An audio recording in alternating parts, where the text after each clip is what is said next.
बिस्मिल्लाहिर्रहमानिर्रहीम। अस्सलाम वालेकुम अज़ीज़ तलबा, उम्मीद है आप सब खैरियत से होंगे। अज़ीज़ तलबा, जमात हजतम पाक स्टडी के आज के जो लेक्चर में हम टॉपिक तो बच्चों के सामने डिस्कस करने वाले हैं तो तहरीक पाकिस्तान और क़याम पाकिस्तान यानी बाब नंबर 2 से लिया गया है। शिमला वफ़द 1906 में मुसलमानों का एक सियासी वफ़द सर आगा ख़ान की क़यादत में उस वक्त के viceroy Hind Lord mount Mantu से जो है वो शिमला के मुकाम पर मिला और जुदागाना तरीके इंतखाब का मुतालबा किया, यानी मुसलमान इलेक्शन में खड़े हो सकते हैं और उसको मुसलमान वोट कर सकते हैं। वाइसराय ने इस सिलसिले में मुस्बत इशारा दिया और मुसलमानों के इस मुतालबे को जायज़ माना। इस वक्त तक मुसलमान की कोई सियासी जमात ना थी और इस तरफ भी ज़रूरत महसूस की कि मुसलमान की सियासी जमात हो, चूँकि 1885 में ऑल इंडिया नेशनल कांग्रेस के क़याम में आने के बाद भी मुसलमानों के सियासी हकूक़ की हिफाजत ना हो पा रही थी। लिहाजा ये जो शिमला वफ़द की कोशिशों के नतीजे में 1909 में मुसलमानों को जुदागाना इंतखाब का हक़ दे दिया गया।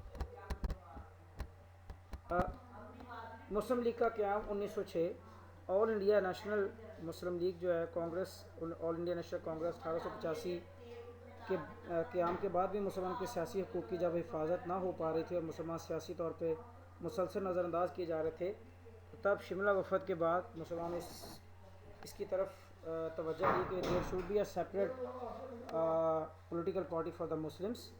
तो इस सिलसिले में उस वक्त के नवाब वक़ारुल मुल्क की ज़ेर सदारत जो है वो मुस्लिम लीग का एक सालाना जो है वो इजलास हुआ और इस सिलसिले में 1906 में जो है वो मुस्लिम लीग का क़याम अमल में आया। मुस्लिम लीग के क़याम के ये ढाका में इजलास हुआ था नवाब वक़ारुल मुल्क का मोहम्मदन एजुकेशनल कॉन्फ्रेंस का, जिसमें ऑल इंडिया मुस्लिम लीग का क़याम अमल में लाया गया। इसके चंद क़याम के मुहर्रिकात थे यानी वजूहात, रीज़न्स।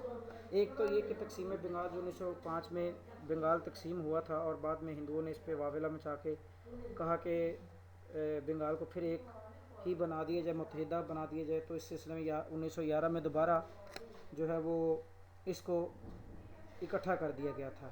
इस सिलसिले में रद्द-ए-अमल के सिलसिले में भी इस वजह से भी मुस्लिम लीग, और दूसरा ये कि अंग्रेज़ों का रवैया जो मुसलमानों से बहुत ही बुरा था, चूँकि वो मुसलमानों को जो है वो 1857 की जंग आज़ादी का ज़िम्मेदार समझते थे। तीसरा ये मुसलमान को एहसास महरूमी, जो मुसलमान को निगलेक्ट किया जाता था हर लिहाज से, माशी, माशरती, सियासी, माशरती लिहाज से।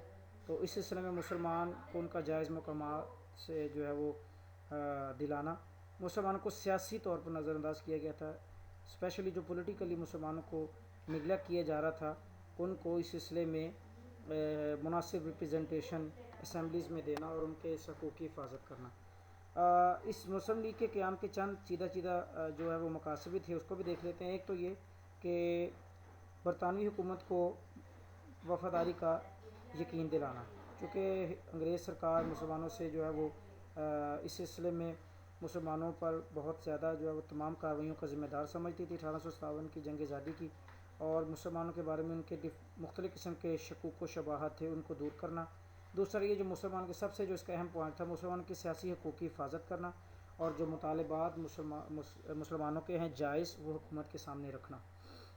इसी तरह तमाम हिंदुस्तान की कौमों से अच्छे ताल्लुकात कायम करना, हिंदुओं समेत। ये आज के जो टॉपिक था उसके हवाले से 2 टॉपिक्स थे। ये उम्मीद है कि आप बच्चों को ये टॉपिक्स अच्छे तरीके से समझ लगे होंगे।